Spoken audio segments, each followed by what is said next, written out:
Guys आज चाहिँ दादाले कन्ट्रोल फुटाउन थिएछ। तेरो माने मेरो डेट देखा। डेट त पिछाडीको त। चलिसकेको छ न। 3 महिनाको कमाई दादाको। बिस्तारै फुटाउनु न।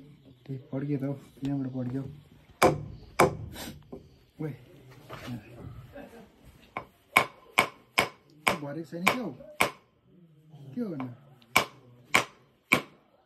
पुट्यो झर्छ है पक्ला। ओए भरिरहेछ है नि।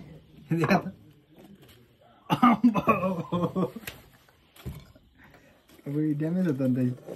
आम्मा हौ 15,000 पनि बेसी छ के हो? राम्रो देखायो त मेरोमा चाहिँ।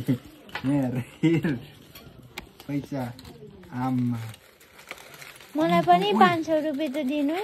आमाले कोही बेला आमाबाट पनि हाल्दियो होला नि त। त्यो 500 मैले निकाले साँच्ची। अस्ति पापाले लगाएको। तानिका यता पनि लो भन्छ गाइस यति भएछ हो। यहाँ पनि छ अझै गाइस। नदेखा न त्यो यहाँ चाहिँ मिलाउनु अब यसले चाहिँ टक्कै बेसी छ होला नि।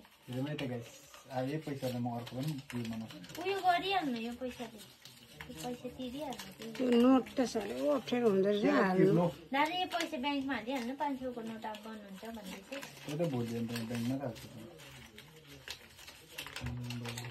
सबै सिङ्गल भएछ 3-4 वटा हुन्छ नि एउटै ठाउँमा 500 को। अट्नु पनि पर्यो नि त्यहाँ। मैले आज एउटा पैसा किन हुन्छ 28,000 कति हो? 28,000 कति भयो? 700 भएको थिएन। 700 मा 4 दियो भने 28,300 भयो। 300 भयो यहाँ। 300 निकालिराख्नु नि एकछिन। 300 अब यहाँ 13,500 छ। 28 मा 13 गरेर 38 39 44 गाइस मैले पैसा गरिदिएकोमा 400 रुपैयाँ पाएँ हो। 10,000 मात्रै भनेको हैन। 10,500 1 2 3 4